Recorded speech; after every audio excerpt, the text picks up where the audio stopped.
amigos, esto es Hoy Nos Toca a la Noche. Llegamos al día viernes, vamos a seguir analizando todo lo que transcurre en nuestro país en todos tipos de niveles. Pero principalmente vamos a repasar esta semana, una semana con una inestabilidad cambiaria que no merma. Arrancó el lunes y siguió en el día de hoy. Ya lo anticipó el presidente de la Nación, Mauricio Macri, en el día de hoy, en el que dijo que vamos a tener que acostumbrarnos a convivir con la volatilidad que hay en los mercados, por lo menos hasta las elecciones. Parece o pareciera ser esto un plan arriesgado del gobierno nacional y los valores no ayudan. Hoy el dólar cerró a 47 pesos en una semana donde el riesgo país picó bien alto y superó los 1000 puntos en la era Macri, lo más alto que se dio hasta el momento. En toda esta situación también se salieron a despejar algunas dudas. El presidente volvió a reiterar que no habrá cambios en el gabinete nacional y que el único candidato de su espacio a presidente es él. Y de esta manera corre entonces todo tipo de versiones acerca de posibles renuncias de ministros o secretarios que integran el gobierno nacional que él dirige, y además también a descartar que hay una posibilidad del plan B, esa B con B corta de María Eugenia Vidal. No quiero dejar de mencionar un dato que me resulta bastante interesante hoy, que publicó Marcelo Bonelli en una nota que titula Confesiones íntimas de Mauricio Macri frente a la crisis financiera. Allí habla de los lobos de Wall Street que decidieron no reinvertir en bonos argentinos, que por lo tanto se fueron del país y se llevaron 3.500 millones de dólares. ¿Será este hecho el puntapié que se dio en esta semana para la semana de tensión que tuvimos? Arrancamos.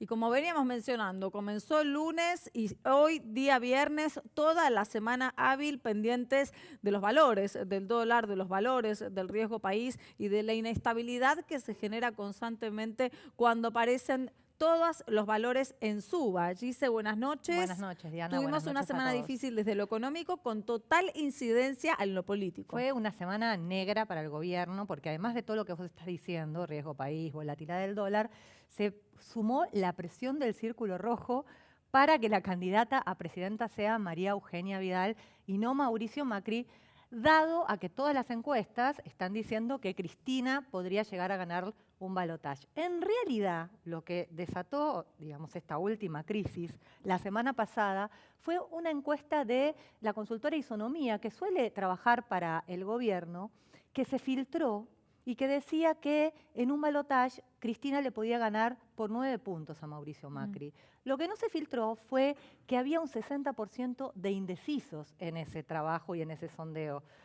Si hubo mala intención, yo se los dejo a ustedes esa conclusión. Lo cierto es que, como vos decís, esto fue la semana pasada y esta semana la mayoría de los fondos decidieron no renovar bonos, salieron a vender bonos, a desinvertir y a llevarse el dinero a otro lado. Igualmente, dice, muchas de las encuestas también hablan de una baja en las encuestas, en la intención de voto con el presidente Mauricio Macri, también una baja en su imagen positiva y un rebote bastante amplio de su imagen negativa. Sí, porque el tema es que es verdad que lo dice el gobierno y lo dicen todos los representantes de los mercados, que el problema es un problema político que tiene efecto en la economía, por supuesto, y que surge en parte por la inestabilidad, digamos, o la incertidumbre electoral.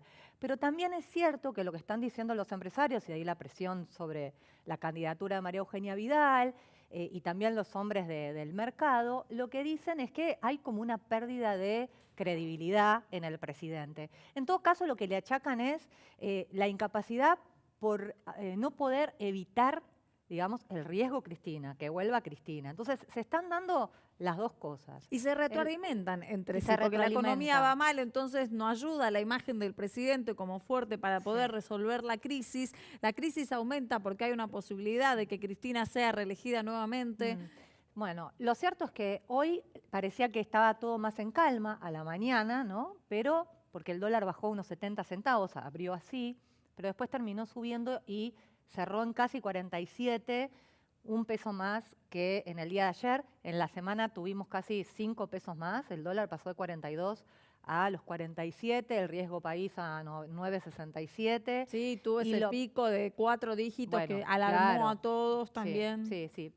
No fue, hemos tenido riesgos No, país mucho más altos, con De sí. la Rúa, con Néstor Kirchner, con Cristina, pero fue récord de la era Macri, sobre todo de un presidente además que se pensaba que los mercados lo iban a acompañar, por eso se genera, digamos, esta conmoción en todo caso.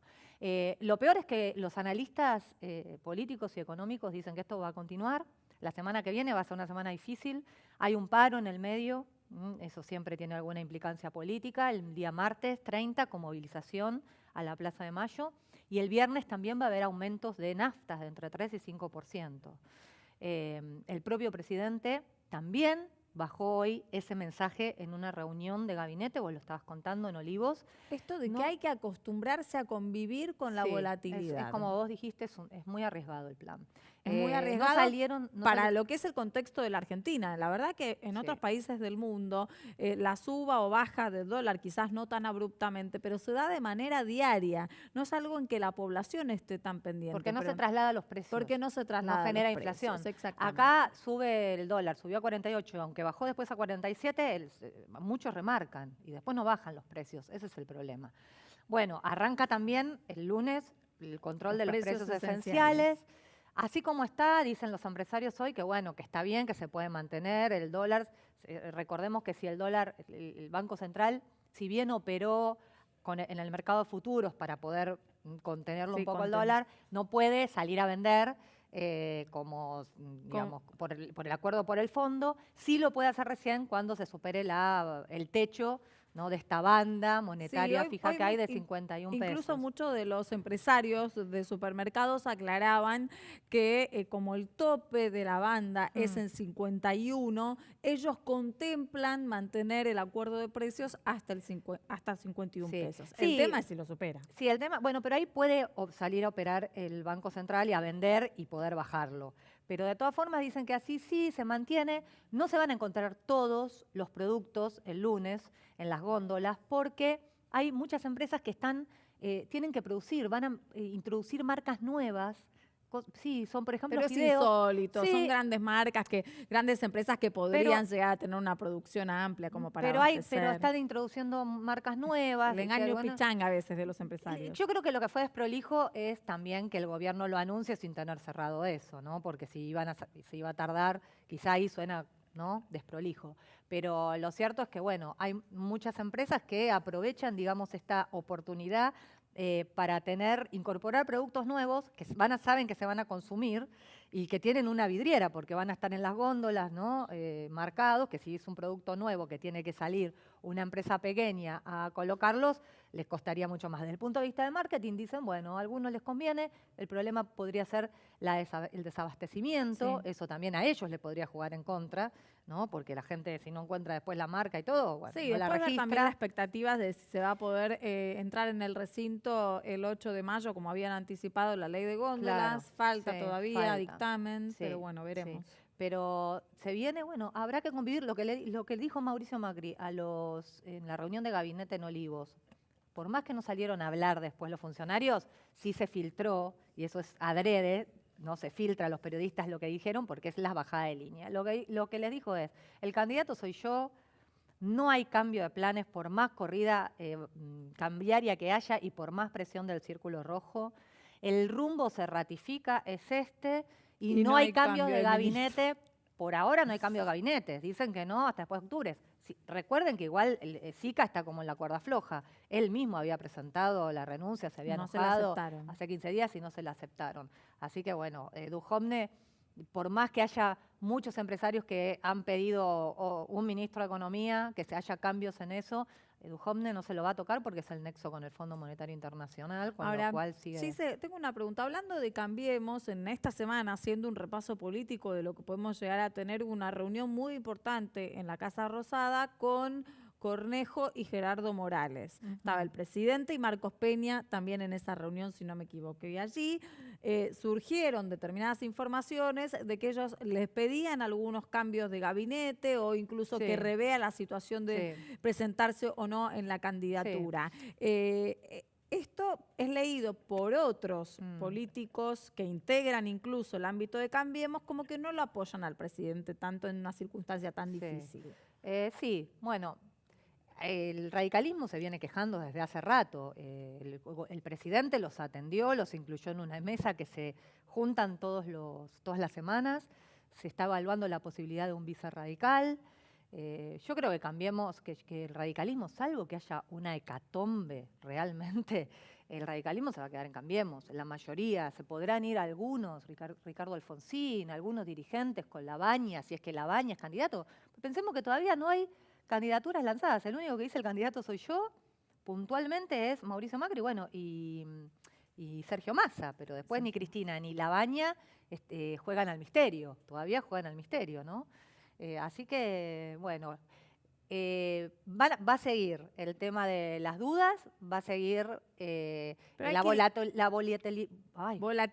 del dólar. De los mercados. Veremos qué hacen los mercados. Por lo pronto, Carrió tuiteó hace un rato acusándolos de alguna forma, ¿no? Sí. A estos fondos dijo, me dan asco los dirigentes que en momentos difíciles no sostienen a nuestros presidentes de la República. Yo estoy acá para sostener al presidente y a su candidatura y para sostener la candidatura a gobernador de Mario Negri. Nosotros nacimos para la lucha, no para la especulación.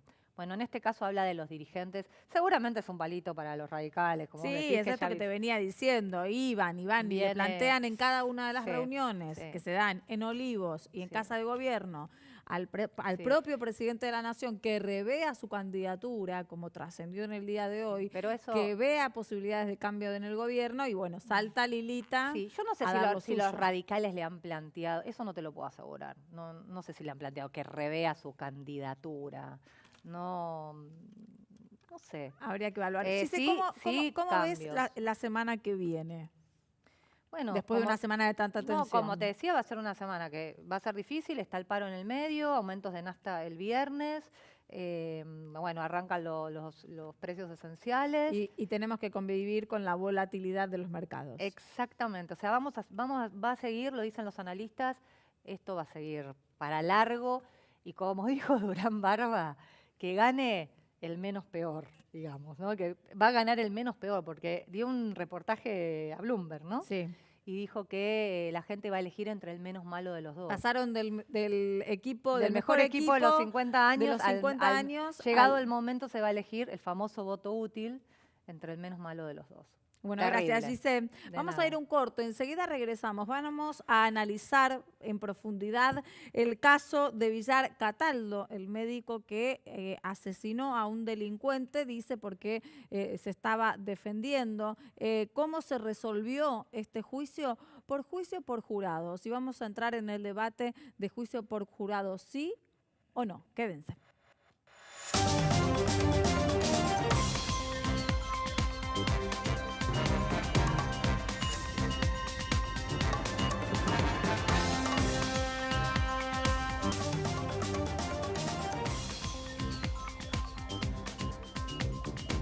Esta semana se resolvió un homicidio en menos de 3 días. ¿Cómo? Por juicio por jurados. Buenas noches, Nicolás. Buenas noches, Diana. Repasemos en un principio el caso que nos trae de vuelta a escena el juicio por jurados, que es el caso de Lino Villar Catalán. Está Cataldo. El doctor Cataldo, quien se encontraba presto a salir de su casa cuando es abordado dentro del predio de su hogar por un delincuente a punta de pistola, se quiere subir al auto. Según el relato del hecho y de los testigos, les pegó un culatazo en la cara. No quedó muy en claro en ningún momento cómo es que Cataldo toma el arma. Algunas versiones decían que había vuelto al hogar a retirarla, otras versiones decían que estaba escondida en una maceta, distintas versiones. El hecho es que tenía un arma. El hecho es que tenía un arma, pero como legítimo usuario, y estaba dentro del predio de su casa, o sea, puede usarla dentro de su casa, puede poseer un arma, no era un arma ilegal, estaba registrada. No puede salir a la calle con el arma porque no tenía la portación pero como legítimo usuario podía ser un tenedor legal de un arma. De hecho, lo sigue siendo, ratificó que va a seguir siéndolo. Lo que fue distinto a otros juicios, automáticamente nosotros lo relacionamos con otro hecho que había pasado muy cerquita en el tiempo, que era el del carnicero que había corrido con el auto a un asaltante. Son hechos distintos, claro. ¿Sí? Porque una vez que lo pierde de la esfera de su visión, ya no hay ninguna legítima defensa posible, mucho menos si vas y lo aplastas con un auto.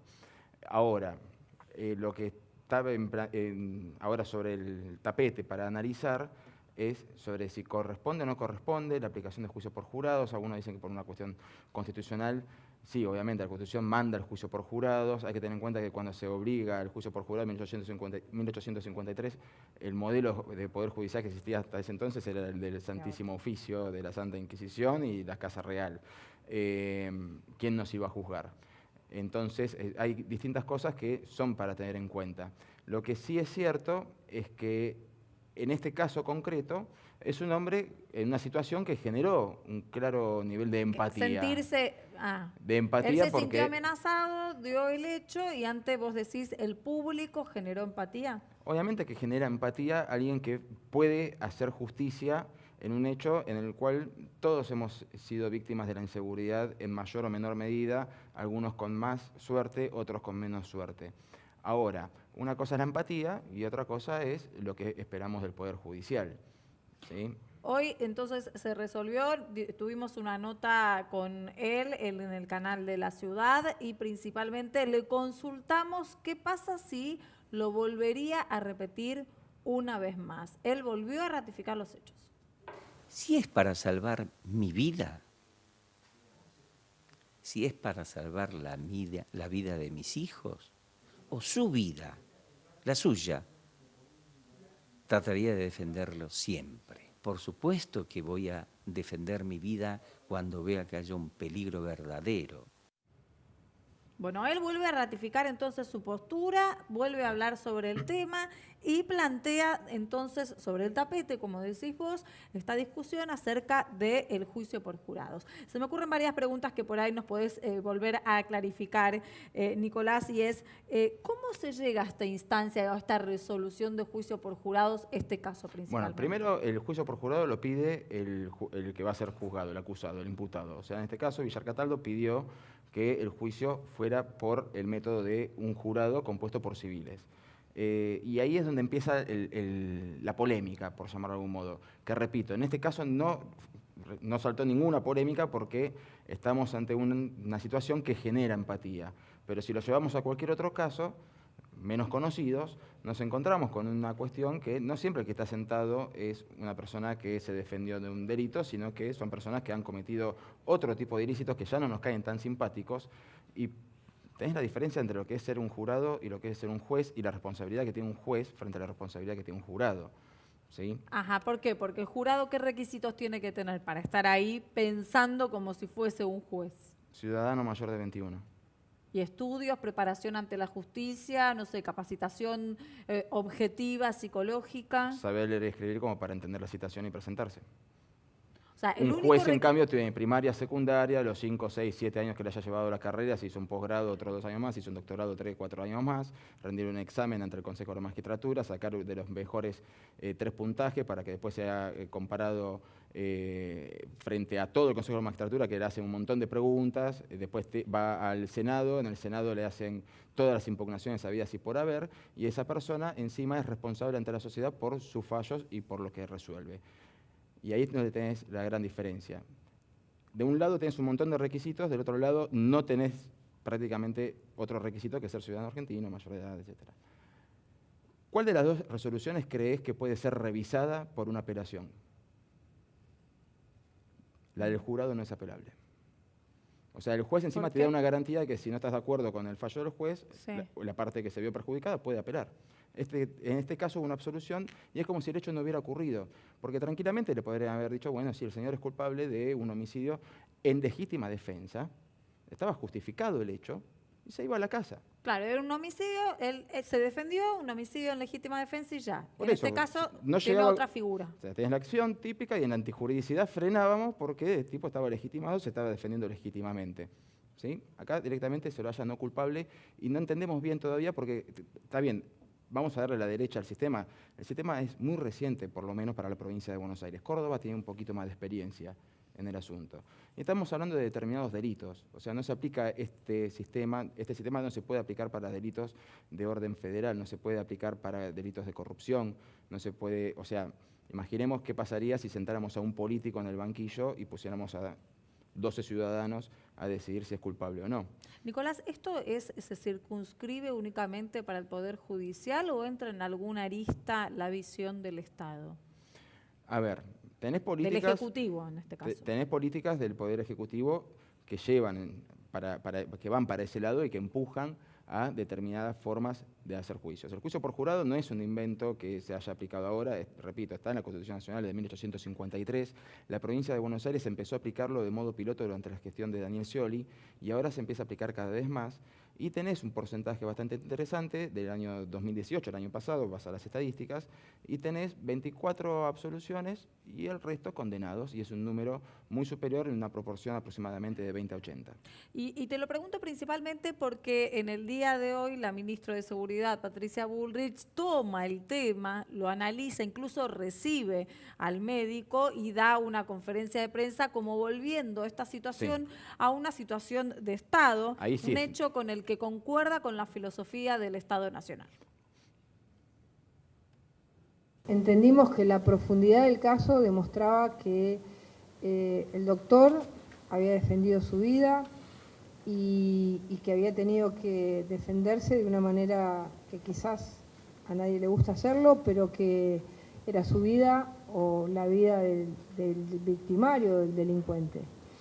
Y en esta filosofía nosotros, que sostuvimos siempre, la sostenemos para el doctor Cataldo, como la sostenemos para todos los casos en los que creemos que hay legítima defensa o cumplimiento del deber. Y por supuesto que como ministra de Seguridad, con todo nuestro equipo, lo que necesite el doctor para la seguridad suya, de su familia, de sus hijos, sus 4 hijos, va a tenerlo, doctor, este apoyo. Planteado el caso, planteado el tema, vamos ahora a ofrecerles los diferentes puntos de vista, de aristas que puede llegar a tener y para eso necesitamos de los especialistas. Vamos a presentarlos, nos acompañan hoy Denise Bacrocar, que es integrante de la Asociación Argentina de Juicios por Jurado. Gracias por estar aquí, buenas noches. Hola, buenas noches. Y está también con nosotros Adrián Tenca, es doctor en Derecho Penal y Ciencias Penales. Buenas noches, muchas gracias por estar aquí. Muy amable. Bueno, en principio, ver si esta discusión se vuelve a poner en escena por el caso del médico Villar Cataldo y si trae algún tipo de inquietud en algunos sectores de la sociedad. Sí, sin dudas esto es nuevo para todos nosotros y creo que son estos fallos tan mediáticos son una buena oportunidad para que la gente conozca de qué se trata el juicio por jurados y de qué se trata su derecho de participar en la administración de justicia, sobre todo, como lo decían recién, que está en la Constitución desde 1853. Estas cuestiones reavivan el debate y yo creo que hoy en la academia ya no se discute si jurado sí o jurado no, como se presentaba, sino que es jurado sí. Ahora, ¿qué matices le vamos a dar al jurado, ¿no? Entonces, toda la experiencia que nos va dando la provincia de Buenos Aires, la de Neuquén y la de Córdoba y todas las provincias que vienen implementando este sistema, porque viene en alza, demuestra que la experiencia es sumamente positiva. Entonces, Tenca, me gustaría saber, según su punto de vista, si en realidad esto no, el jurado no viene un poco a suprimir también la decisión que pueda llegar a dar un juez. Yo estoy totalmente a favor del juicio por jurados. Comparto lo que decía acá la colega. Creo que lo que vos decías respecto a la diferencia entre un juez profesional y un jurado es exactamente la que dijiste.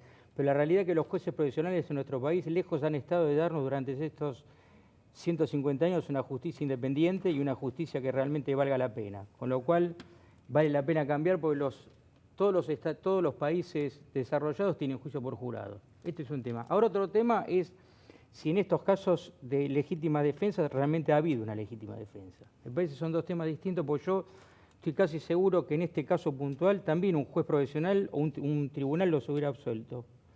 Porque ante un Estado que está totalmente ausente, que nos deja permanentemente a nuestra suerte, tanto un jurado como un juez profesional hace empatía, como bien decías vos, con la víctima, y le resulta muy difícil poder entender que esa víctima puede mutar en victimario. El Código Penal es muy claro respecto a cuáles son los requisitos de la legítima defensa. Habla de una agresión ilegítima, de una necesidad racional en el medio empleado para impedirlo o repelerla y falta de provocación suficiente. Es absolutamente claro lo que dice el Código y lo que decimos todos los autores, que no hay legítima defensa cuando termina la agresión. Y estos casos, no quiero hablar puntualmente de este caso porque no he sido el abogado, si hubiera sido el defensor hubiera elegido un juicio por jurados, pero ha habido también otros casos paradigmáticos en nuestra historia, hace muchos años el ingeniero Santos y demás, que fue juzgado por jueces profesionales, y esta ausencia del Estado hace que muchas veces estos requisitos de la legítima defensa se esfuercen para incluirlo en casos que no lo son.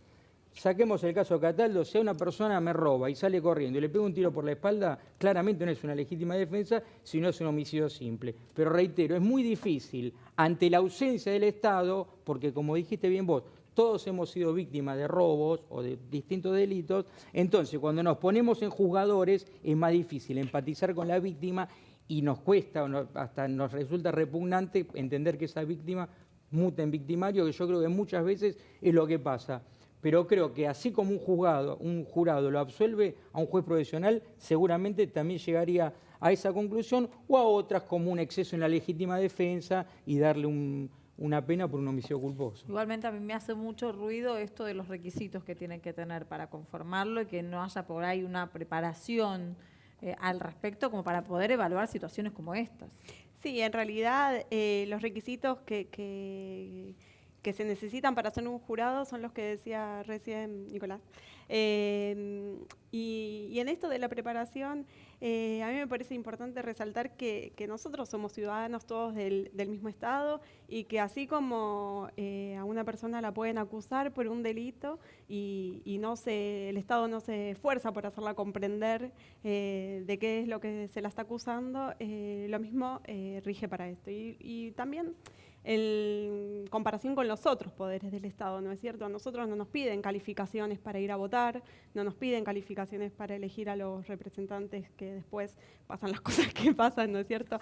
Y no hay que subestimar al pueblo, ¿no? Porque la idea estamos justamente... hablando de calificación para privar o no a una persona de su libertad. Y es que justamente yo creo que la riqueza del jurado está dada por el matiz de todas las personas que lo conforman. No es que van a ir todo un grupo de personas que no tienen instrucción y van a decidir todos juntos, ¿no? Es como que... Más plural. Es plural y es de distintas clases sociales y además son 12 personas que tienen que ser representativas de la sociedad, que se eligen por padrón electoral. Entonces, no es que vamos a decir, bueno, a ver, busquemos a todos los que no terminaron el secundario y formemos este jurado, sino que la idea también es que todas estas personas puedan aportar sus puntos de vista, porque capaz que una persona que no tiene doctorado, como capaz que lo pueda tener un juez, que igualmente hay cuestiones también políticas para las designaciones, se compensan, ¿no es cierto?, con otras cuestiones, capaz que tienen vivencias, cultura de calle, otras cosas que pueden aportar a una deliberación. Y justamente la riqueza de la deliberación es lo que hace al jurado una institución tan importante. Estamos hablando de, perdón, ¿no? Terminamos hablando de sentimientos por sobreconocimiento. No, pero en realidad primero, si yo tengo 30 años de abogado, si me lo preguntabas hace 15 años no hubiera estado a favor del jurado. Pero la realidad es que yo he ejercido la profesión de toda mi vida, he sido profesor, he escrito un montón de libros, la verdad que la justicia me he dado cuenta que muchas veces se manifiesta como una verdadera corporación y esto muchas veces resulta en perjuicio del imputado. Pero creo que lo importante es que esto es un cambio total de paradigma y fundamentalmente es un cambio total en cuanto a cómo se valora la prueba. Porque el jurado, independientemente que se le dan instrucciones, en el cual de un modo simple, primero se le dan instrucciones iniciales para ver qué es lo que tienen que escuchar y después se le dan instrucciones finales en el cual se plasma en palabras sencillas lo que dice la ley. Por eso cuando vos decías se le dice no culpable, seguramente hayan votado no culpable por una legítima defensa. Es decir, más allá de que, como vos dijiste, el delito es acción típica antijurídica culpable y la justificación excluye la antijuridicidad, al decirse no culpable seguramente haya sido porque entendieron que había una justificación y eso debe haber estado en las instrucciones. Pero el jurado lo que hace es valorar los hechos simplemente. Por eso el sistema es de la íntima convicción, no da fundamentos. En cambio, el juez sí debe dar sus fundamentos. Y lo que vos decías, está muy bien que solo pueda apelar el imputado, porque con el sistema de jueces provisionales una persona lo absuelven y apela el fiscal, y va a la Cámara, y la Cámara confirma y va a la casación. Está 20 años... Claro, no se resuelve. No se resuelve y con eso se rompen todos los pactos internacionales respecto de los plazos razonables y demás.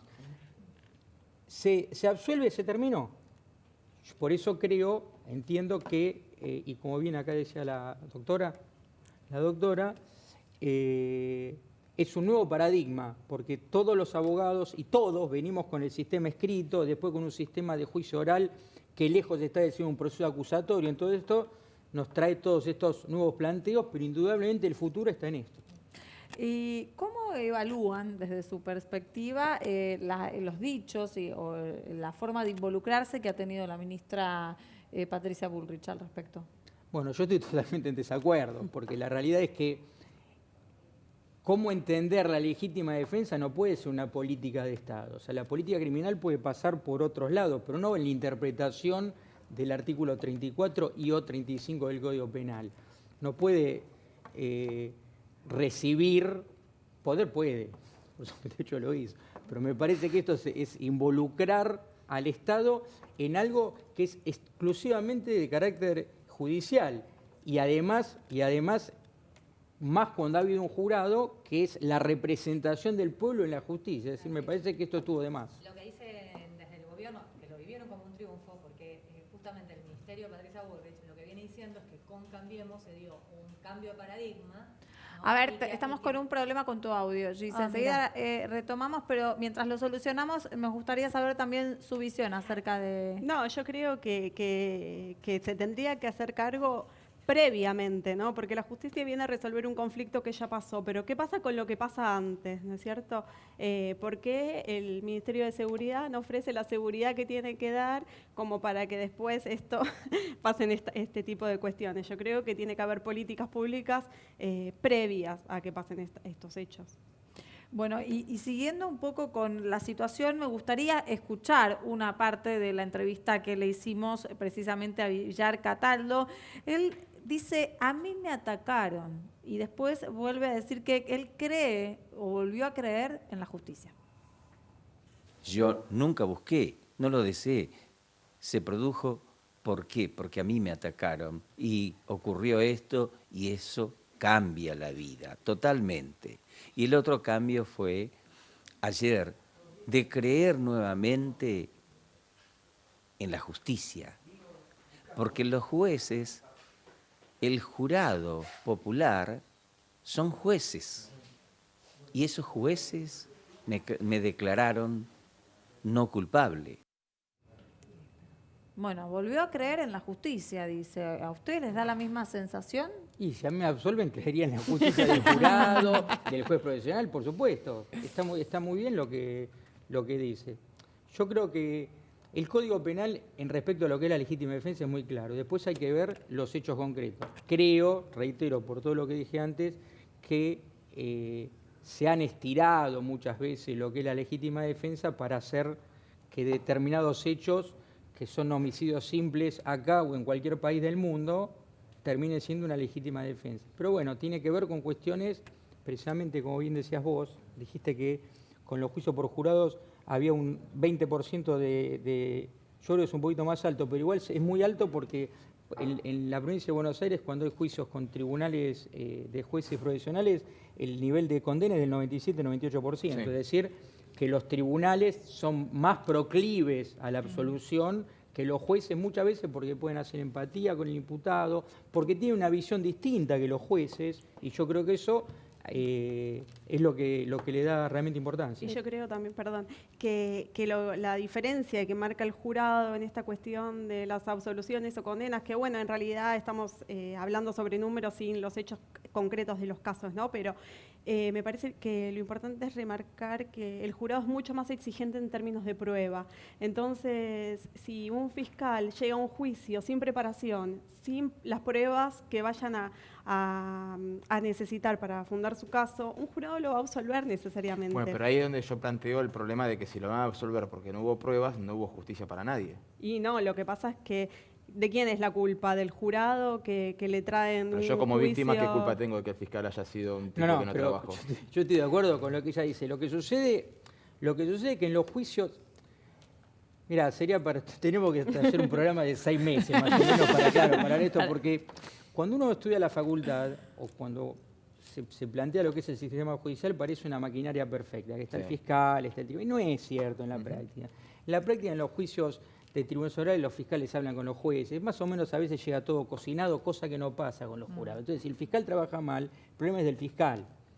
Entonces esto hace que el fiscal trabaje bien, y si el defensor es malo, lo va a condenar, porque lo que dice acá la doctora es muy cierto. Los fiscales, en los juicios con tribunales profesionales, van, digamos, como que ya está todo más o menos armado. Ante un jurado esto no puede pasar. Entonces los fiscales se tienen que esforzar más, se tienen que esforzar más los defensores, y las condenas o las absoluciones son mucho más fundadas. Si el jurado, para cualquiera de los dos, dice que es culpable, ¿ahí se puede apelar?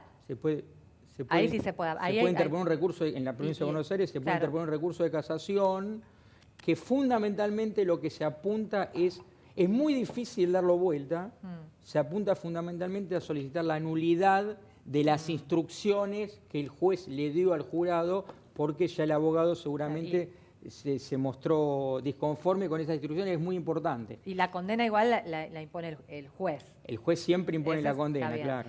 Y a nivel nacional, porque esto 3 provincias hay, ¿no? Y Río Negro. Hay varias provincias que fueron adoptando este sistema de jurados. El año pasado se incorporaron también Mendoza y San Juan.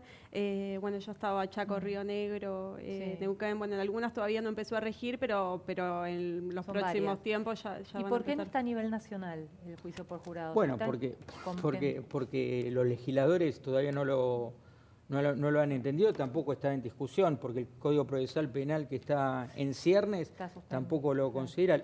Lo importante es que, porque vos decías Córdoba tiene un sistema distinto, es un sistema con escabinos, es decir, algunos son jueces y demás. La provincia de Buenos Aires hizo pie porque incorporó, le llama el jurado clásico, que es el jurado exactamente al cual uno ve en Estados Unidos. Las películas. Es exactamente igual, es muy interesante verlo, le habla al protagonizarlo. jurado, Yo he tenido juicio por jurados, es muy interesante verlo. Sí. Muy interesante. Lo que pasa es que la muy película verlo también... si no sos el imputado. Claro, por supuesto. Y no. en esto de la película que mencionaba Gise, también un poco saber qué tipo de personas se apuntan para ser jurado, ¿no? Si la sociedad realmente se ve involucrada, si tiene ganas o descreen. O Si los miedo. que van en realidad no quieren ser parte de una película o se ven atraídos por el imaginario. Sí, yo creo que eso, hay de todo. O sea, hay gente que le llega la situación y dice, no, ¿esto qué es? Yo no quiero participar. Y hay otros que dicen, no, y bueno, vayamos, igual es una carga pública. Es al azar, no es que ahí la gente se anota, sino que es llamada al azar. Y cuando llegan a la audiencia de selección, van a ver si se quedan o se van. Yo creo que el jurado a lo largo de este tiempo ha demostrado que tiene un fuerte compromiso, ¿no? en participar. Es que hay que tenerlo, ¿no? Porque requiere de tiempo, y hay de jueces formación. hay varias notas de jueces que destacan estas cuestiones, ¿no? Llegué a la puerta del tribunal y había toda una fila de 48 personas. Y claro, porque a la gente le interesa, necesita participar y le intriga. Y le intriga, es algo nuevo. Una de las críticas que suelen hacer los que están en contra de este sistema es que dicen que en general el ciudadano común suele tener una tendencia a la mano dura. No es cierto, por lo que estamos viendo, porque los juicios por jurados son mucho más laxos a la absolución que los jueces profesionales.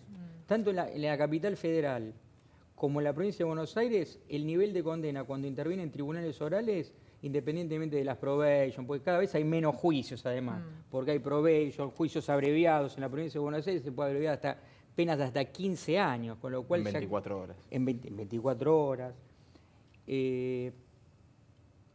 Entonces, el nivel de condenas es muchas veces arriba del 97%, con lo cual un defensor, independientemente de que es verdad que solo es para un limitado número de casos, porque cuando la pena expectativa es más de 15 años, así que es para homicidios, homicidios calificados y algunos delitos sexuales agravados, siempre que uno va por la defensa, que es generalmente mi caso, conviene el juicio por jurado precisamente por una cuestión, no solo porque así lo refleja la estadística, sino porque desde el punto de vista de la posibilidad es mucho mayor, porque 3 jueces, 2 hacen mayoría y lo condenan con un 66%, y un jurado necesita por lo menos el 80%. Tenemos que ir cerrando, Nicolás. Sí, no, una pregunta última de mi parte es, si vamos a confiar tanto en el sentido común de la gente por sobre los principios filosóficos y los kilómetros de libros leídos de los profesionales, ¿sigue teniendo sentido mantener tribunales orales con sueldos altísimos para que estén sentados esperando a que 12 civiles que no están cobrando por ello, o sea, cobran la compensación de la carga pública, hagan su laburo? Cuando se las pagan. Cuando se las pagan, para que 12 personas civiles hagan el trabajo de ellos. No, también es cierto que el juez no es que desaparece de la escena, sino que reconfigura su rol. Pero tenemos 3 jueces en los tribunales. Bueno, entonces uno se va a dedicar al juicio A, el otro se va a dedicar al juicio B y el otro al C. Entonces toda esta demora injustificada de fijar fecha de audiencia se puede solucionar. Es mover un poquito las piezas del rompecabezas, pero además esto, que los jueces no es que pierden su función, sino que ahora van a estar para dirigir el debate, para resolver las objeciones, para dar las instrucciones al principio y al final, y su rol es muy importante, no es que el juez desaparece de la escena. Incluso yo creo que tendría que hacerse bien un sistema a lo americano, es decir, tendría que haber jurados en la instrucción, porque el gran problema que tiene nuestro país es que son instrucciones largas, donde además generalmente se cocinan las cosas, y después cuando llega al oral, llegan generalmente los... que se perdió un arma, que faltan 3 fojas. Sí, llegan los menos hábiles, digamos, por decirlo de una manera delicada. Claro. Si hubiera un jurado al principio, y por supuesto, vos lo dijiste, ¿por qué no creer que habría que haber juicio por jurados en la instrucción y en el debate en proceso de corrupción? Que no llevarían seguramente los 20, 25 años que tenemos y han sido siempre en manos de jueces profesionales. La temática, al ser nueva, es muy rica en la discusión, aporta un montón de datos, así que seguramente ante cada caso vamos a volver a abrir el debate para que podamos informarnos acerca de estas nuevas técnicas que vamos teniendo algunos de los ciudadanos. Gracias por haber estado aquí esta noche con nosotros. Muy amables. Vamos a un corte y enseguida regresamos.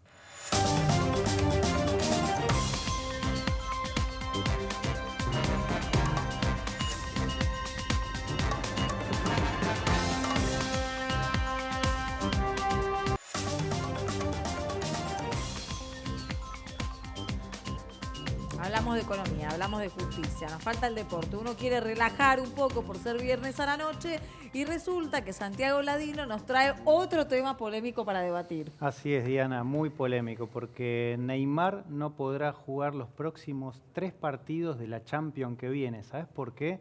Porque insultó a los árbitros en un posteo de Instagram. En una historia de Instagram. En una historia de Instagram. ¿Fue un insulto o fue algo de no estar de acuerdo con una situación? No estaba de acuerdo, por supuesto, porque la polémica... ¿Pero qué nivel de insulto? O sea, Claro. se acordó de la madre de los jueces. Y fue, digamos que, bueno, ahí lo vemos. Lo que posteó es una venganza. Ponen a 4 tipos que no saben, es una vergüenza. Ponen a 4 tipos que no saben nada de fútbol para ver un tiro en cámara lenta por televisión. ¿Dónde está el insulto? ¿Dónde está el ahí? insulto? ¿Cómo van a poner la mano en la espalda? No existe. Que se vaya a y ahí lo manda. Bueno, y ahí ahí sí. le manda el Ahí saludo. sí. La última frase fue muy un insulto, cálido. evidentemente. Lo que genera la polémica es que, bueno, por este posteo que hizo en Instagram, la UEFA lo sancionó con estas 3 fechas Y la pregunta que nos hacemos es si está bien que se metan en su intimidad, ¿no? Porque él ni siquiera estaba no es su intimidad. Él ni siquiera la red social es una cuestión pública. Es una cuestión pública, correcto, pero es parte de su intimidad, es tu cuenta personal. Se supone que vos ahí podés hacer lo que quieras. Ni siquiera lo que posteó lo sancionó su propio club, el PSG. Fue la UEFA. Es como que de repente, no sé, Lilita Carrió insulte por su red social y la Cámara de Diputados la sancione. O sea, es algo bastante loco lo que sucedió. Que le prohíba dar opinión. Claro, que los que le llamen la atención sean los de la UEFA, teniendo en cuenta que él en su vida personal podría hacer lo que quiera. No estaba viéndolo desde el palco el partido. Era un hincha, era una persona más que tuiteó o que en este caso puso en su Instagram su opinión, fuerte por supuesto, pero me parece que la UEFA se tomó una atribución que es muy, bueno, es de la época. ¿Puede decir que era más factible que lo sancione o que le diga algo su club y no la UEFA? Por supuesto, porque primero y principal se debe a su club. Muchas veces hay contratos, y más teniendo en cuenta con estos cracks, que tienen que representar los colores del club de una manera muy honorable, de la puerta para adentro y de la puerta para afuera. Entonces, todo tipo de conductas irresponsables van a ser sancionadas. Pero esta vez fue la UEFA. Me parece que la UEFA fue mucho más allá y sancionó a Neymar en un caso que genera mucha rareza. Imagínense si la FIFA o la UEFA sanciona a Maradona o a Chilaver con todos los posteos diarios que hacen, con sus exabruptos, con sus posiciones políticas. Bueno, a Maradona lo sancionaron por sus posiciones políticas, hace muy poquito. Pero ahí es donde entramos en el tema. Lo que pasa dentro de la cancha de fútbol queda dentro de la cancha de fútbol. De hecho, si yo a vos te pego una patada acá, vos me podés denunciar. Si te pego una patada dentro de la cancha de fútbol, me sacan amarilla o roja. Sí, manejan una lógica. No me podés denunciar. Entonces, es como que lo que yo hago fuera de la cancha de fútbol no me puede corresponder las sanciones que sí me corresponderían dentro de la cancha de fútbol. La red social de alguien que tiene como tanto poder, ¿no? En el público. La red social ¿Sigue siendo privado? Sigue siendo todo ámbito privado. O sea, nosotros en nuestro Twitter, podemos decir cosas sin comprometer al medio al que trabajamos. Sí, es un debate igual ese. Es un debate. Es un debate porque muchos medios... Sé de casos, no es el caso del cronista, pero sé de casos que a veces hay medios que le dicen, vení, ¿qué pusiste? No, yo te digo, en las cadenas internacionales... ¿Qué pusiste? Nosotros no pensamos. Pero no corresponde que el medio lo haga. Pero Neymar no estaba ni con la indumentaria de su club, no estaba... Él era un civil, era un hincha más que expuso lo que vio, lo que vivió y la bronca y lo sancionaron con 3 fechas. Y aparte, repetimos, las reglas dentro de la cancha de fútbol no existe la ley civil, o sea, ni la ley penal, existe el reglamento. O sea, el tipo no insultó a los árbitros adentro, se insultó afuera. Entonces, que le hagan una demanda por calumnias e injurias. Bueno, toda una discusión que siempre trae, ¿no? Porque esto de las redes sociales también es nuevo, antes no se daba, que los jugadores tenían redes sociales y pone de vuelta en el tapete hasta dónde y cuál es el límite. Señores, buen fin de semana, nos reencontramos el lunes, ustedes también, los espero el lunes a las 20:30 con las noticias y a las 23 con este equipo maravilloso de periodistas hacemos Hoy Nos Toca la Noche.